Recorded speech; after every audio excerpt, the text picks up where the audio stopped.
What if I told you that the next thing you do could completely shift how he sees you? And it doesn't involve saying a single word. You've been giving, trying, waiting, maybe even hoping that this time he'll finally see your worth. But let's be honest, men don't respond to effort. They respond to energy. And in this video, I'm giving you something that flips the entire dynamic on its head. A subtle, unexpected move that instantly grabs his attention and plants a seed he can't unsee. This isn't about manipulation. This is about magnetism. It's not about chasing. It's about positioning. And it's not about hoping. It's about knowing who you are and stepping into your power so deeply that it forces him to rise or lose you. I created this video because I got tired of watching women lower their standards, question their worth, and play small to keep a man who was never truly showing up. So today, I'm teaching you the exact move that doesn't just wake him up, it wakes you up. By the end of this video, you'll understand how to reclaim emotional power without being cold, disarm his emotional distance without saying a word, trigger his curiosity, attraction, and respect in a single, graceful shift. This is your breakthrough moment, not just in love, but in how you show up for yourself. So if you're ready to stop wondering what he's thinking and start watching him wonder how he ever took you for granted, let's begin. When things start to shift in a relationship, he pulls away, gets quiet, starts acting different. Most women make the same mistake, and it's not because they're needy, insecure, or doing anything wrong.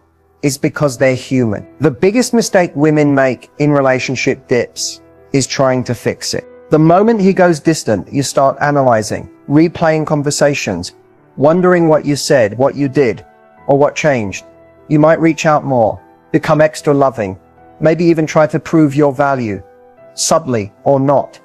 And all of that comes from a beautiful place, your desire to reconnect. But here's the truth most people won't say out loud. When a man starts to disconnect emotionally, and a woman leans in to close that gap, she often makes him feel less pulled in, not more. Why? Because his subconscious registers that you're chasing resolution.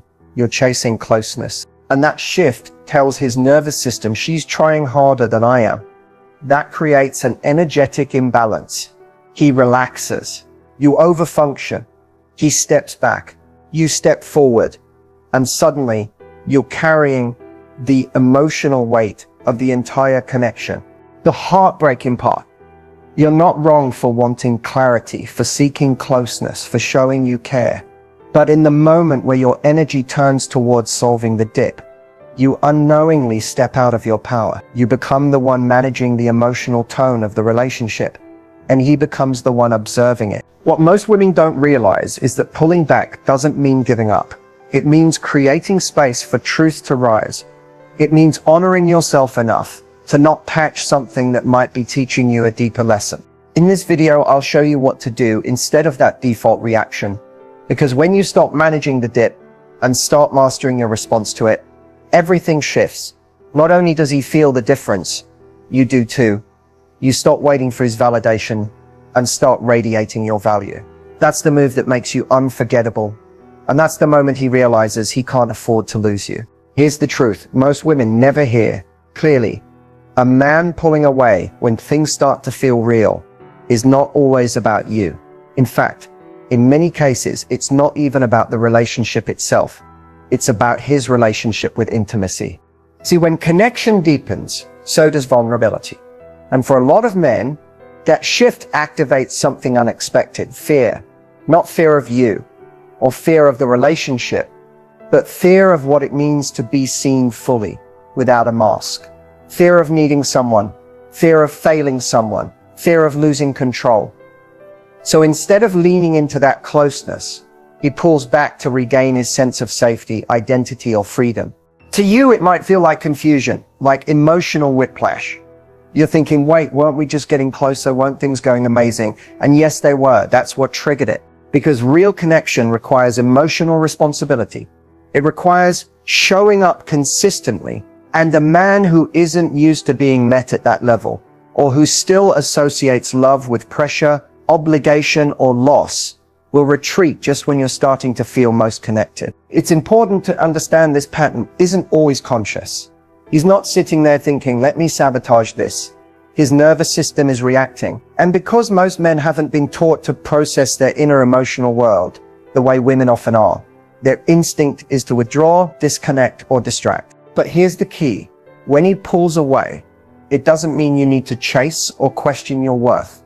What it means is he's hitting an internal wall, and now you get to see whether he's willing to face it or flee from it. Your job in this moment is not to convince him of your value.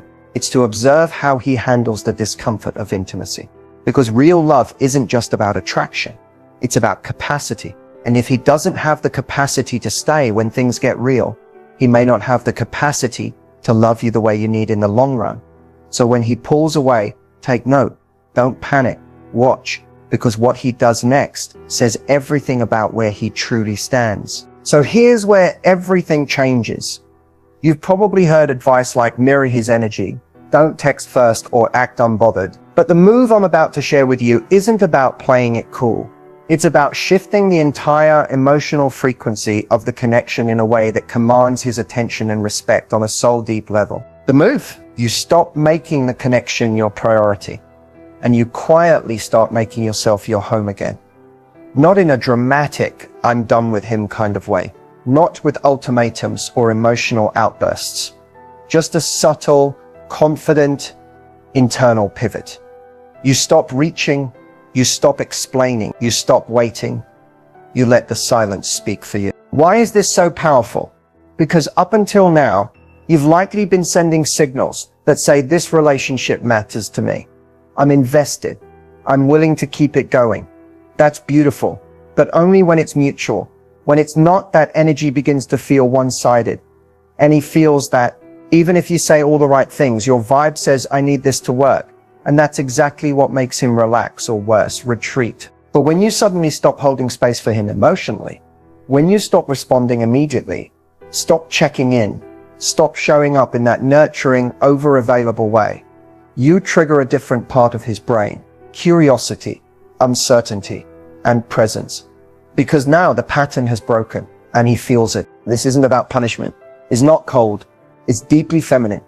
Because feminine energy doesn't chase, it attracts. It doesn't demand, it inspires. And when you turn that energy inward and begin pouring it back into your own life, your peace, your passions, your glow, it sends a message he can't ignore. I'm no longer in emotional pursuit. I'm in emotional alignment. And here's the twist. He may not even consciously register what's changed.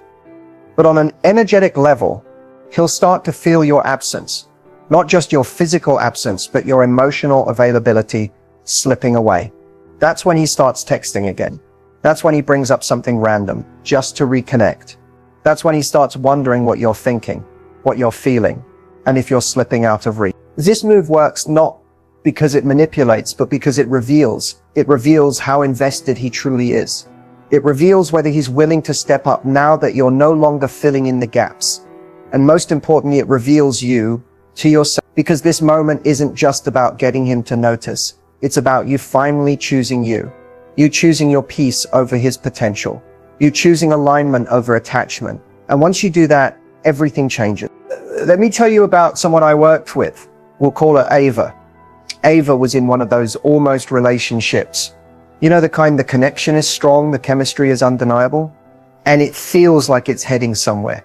But he just won't fully show up. They were talking every day, texting good morning and good night, having deep conversations, even getting a little vulnerable. She started falling, not fast, but fully. And then out of nowhere, silence. One day he's saying how much he loves talking to her, and the next, nothing. No reply, no explanation, just gone. She went through all the normal reactions: confusion, hurt, then self-doubt. Did I come on too strong? Did I say something wrong? The urge to double text was real. So was the temptation to scroll through their old messages and try to decode where things shifted. But instead of spiraling, Ava did something different. She used the move. She didn't reach out. She didn't call him out or send a paragraph. She didn't even post on social media to hint she was unbothered.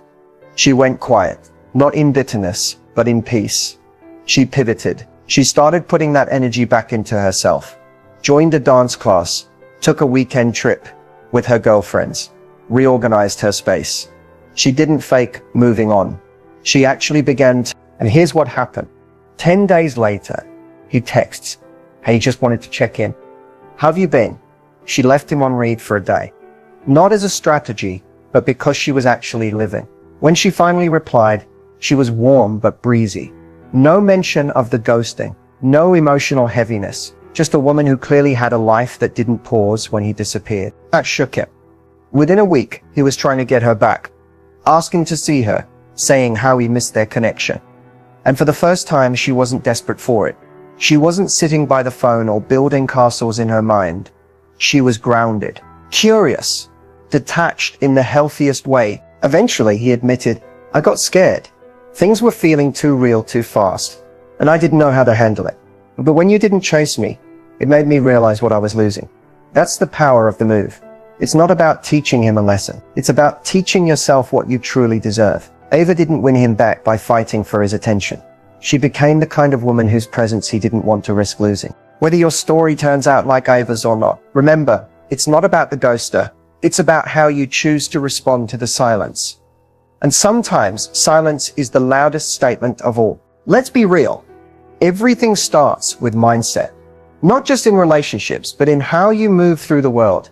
And if there's one shift that changes everything in love, it's this. You stop asking, how can I get him to choose me? And you start asking, am I choosing me? So many women go into relationships already preparing to prove themselves. To be low maintenance, to be the cool girl, to love him through his wounds, to show that you're different from the rest. But here's the problem. When your energy is centered around being chosen, you automatically hand over your power.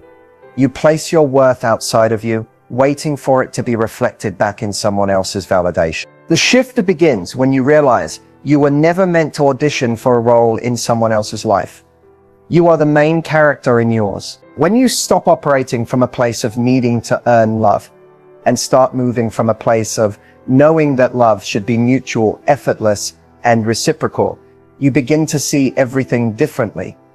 You don't chase clarity, you expect it. You don't beg for effort, you observe it, and you don't hold on to potential, you honor reality. When you embrace this mindset shift, the entire dynamic changes. You no longer spiral when someone pulls away. You pause and ask, does this feel emotionally safe for me? You stop obsessing over mixed signals. Instead, you recognize that confusion is a cue to slow down, not chase harder. You stop shrinking yourself to be easier to love. Instead, you expand and let the right person meet you there. This isn't about arrogance, it's about alignment. It's about finally realizing that your softness is a strength, your standards are sacred, and your time is not a playground for someone else's indecision. And yes, this mindset shift might mean losing some people. It might mean letting go of the one who almost got it right. It might mean being alone longer than you'd like. But what you gain is far greater. Clarity, confidence, and peace. You become emotionally untouchable, not because you don't feel, but because you no longer abandon yourself for love. One of the most powerful things you can do is sit with yourself and ask, what if nothing is wrong with me? What if the only thing I've been doing wrong is accepting less than what I truly desire because I didn't believe I could have more? That's the moment everything shifts. When you finally stop performing, when you stop over-explaining, when you stop trying to be enough for someone who was never ready to receive you in the first place. You are not here to chase love.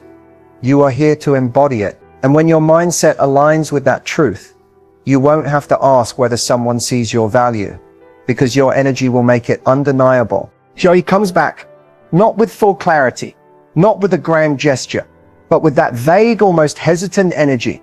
Hey, I've been thinking about you, or I miss you, but I don't really know what I want. Let's be clear. This is the crossroads. This is where most women either fall back into the cycle or step into a new standard. When he comes back confused, your job is not to immediately soften and make space for him. It's not to decode what he means. It's not to help him figure it out. Your job is to stand still in your clarity and let him catch up to it. A man returning uncertain is often testing to see, is the door still open? Is the emotional energy still available to me, even if I'm not ready to fully commit?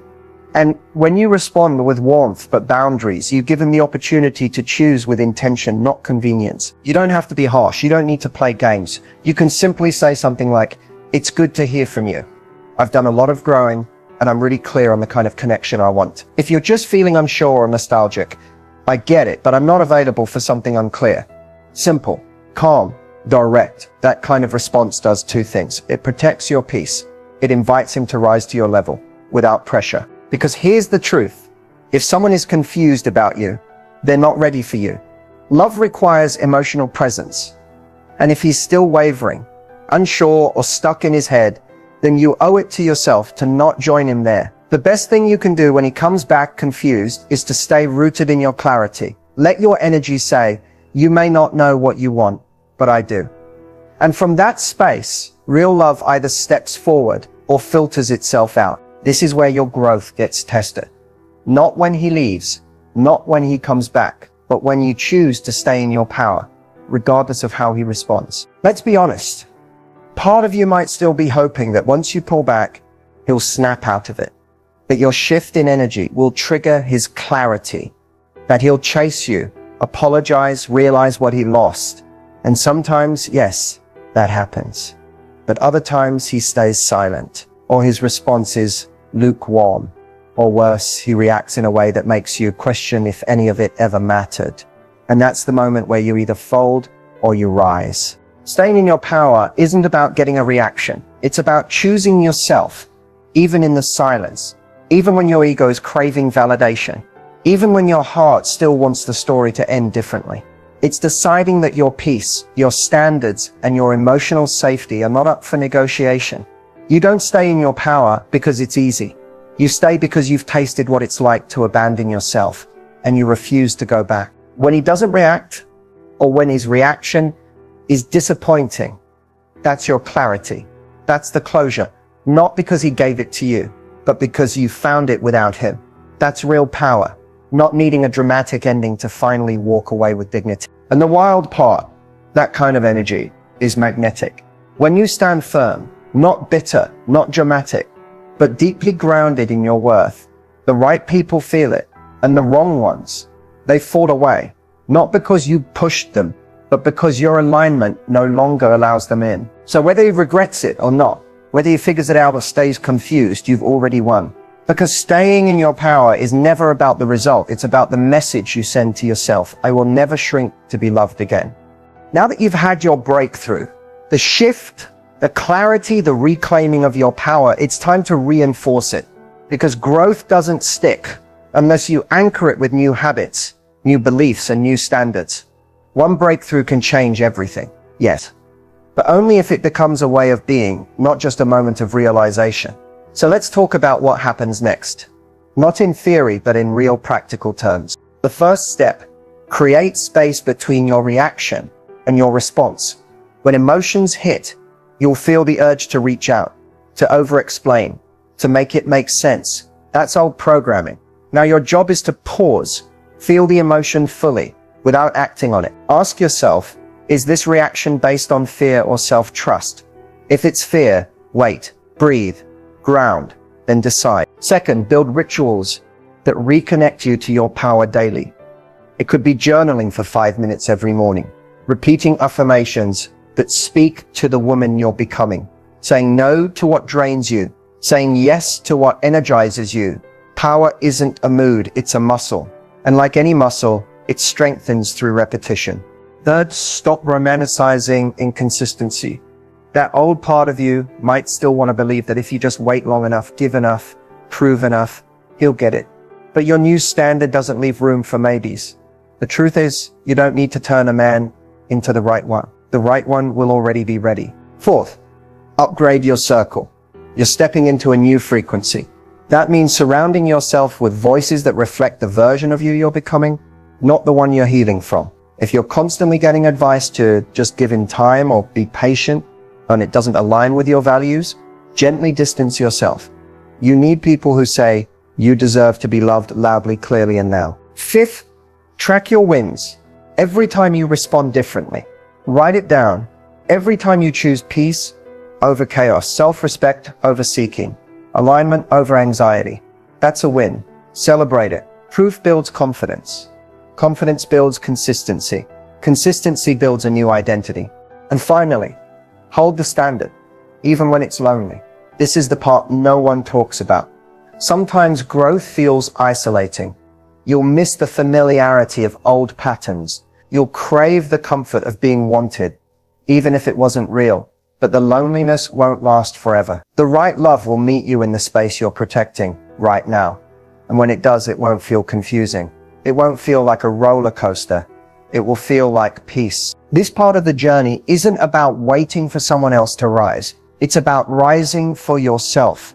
Because once you start moving from power instead of pain, your entire world shifts. The way you date, the way you speak, the way you look at yourself in the mirror. You stop asking if you're enough, and you start asking if they're enough for you. That's the real glow up. So keep going. Keep choosing you over and over again, even when no one's watching, even when it would be easier to go back. You're not who you used to be anymore. You're a woman who's breaking cycles, rewriting her story, and raising the bar, not just for others, but for yourself. And that's the breakthrough worth protecting. As we wrap up today's journey, I want to leave you with one powerful thought. This isn't the end, it's just the beginning. What we've covered today is just the first step in a much deeper transformation. You've unlocked a shift in your mindset, your approach to relationships, and your own sense of worth, and that's something to celebrate. But remember, breakthroughs are only as lasting as the effort you put into reinforcing them. It's like planting a seed. It's sprouted, yes, but now it needs nurturing, care, and consistent attention to truly bloom. You've taken the first bold step toward owning your power in relationships. And what happens next? That's where the magic begins. From here on out, it's about integrating everything we've talked about, not just in your love life, but in your everyday world. The mindset shifts, the boundaries, the standards. Those aren't just for relationships. They are for your entire life. When you start applying them in your friendships, your career, your self-talk, you'll see how much your entire reality shifts. You will no longer be in a space where you're settling, waiting for external validation, or doubting your worth. You'll be living every single day from a place of unwavering confidence in yourself. I want you to understand something powerful. You don't have to wait for the perfect relationship to feel whole.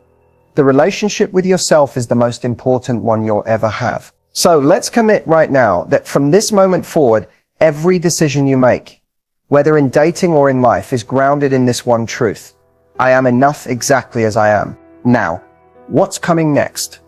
This is where the journey really takes off. We're diving deeper into practical steps you can take to keep this momentum going. In future videos, we'll explore how to set unshakable boundaries that align with your newfound power, how to read people's energy so you can spot red flags before they even happen, and how to magnetize the right partner, not through chasing, but through embodying your highest self. But beyond that, we'll also get real about the challenges you'll face along the way. There will be moments where you question yourself, where doubt creeps in, where it feels easier to settle or shrink. And in those moments, I'll remind you, you are worthy of everything you desire and more. Don't let temporary discomfort convince you to lower your standards. Trust me when I say, the best is yet to come. And here's the key. When you make yourself the priority, everything else falls into place. The relationships you attract will be reflections of your self-respect. The job opportunities you pursue will align with your passions. The life you build will be one of intention, fulfillment, and unwavering belief that you are capable of handling anything that comes your way. But it's not all about work or striving. It's about pleasure too. Learning to enjoy the process of becoming the best version of yourself without rushing. Life is a journey, not a race. And the more you love yourself, the more effortlessly the universe will meet you with people, experiences, and opportunities that reflect that same love. As we wrap this up, I want to leave you with one final thought to carry with you into the next chapter. Your value is not up for negotiation. Whether he sees it or not, whether the world validates it or not, whether you get everything you think you want right now or not, you are inherently worthy, you are whole, you are powerful, and you are deserving of everything you desire. So let's keep this momentum going. In the upcoming videos, we'll continue to dive deep into the tools, insights, and strategies that will help you embody this new, empowered version of yourself. But for now, take a moment to sit with how far you've come. You've just taken a giant leap into your new reality. Celebrate it, own it, and get ready for what's to come.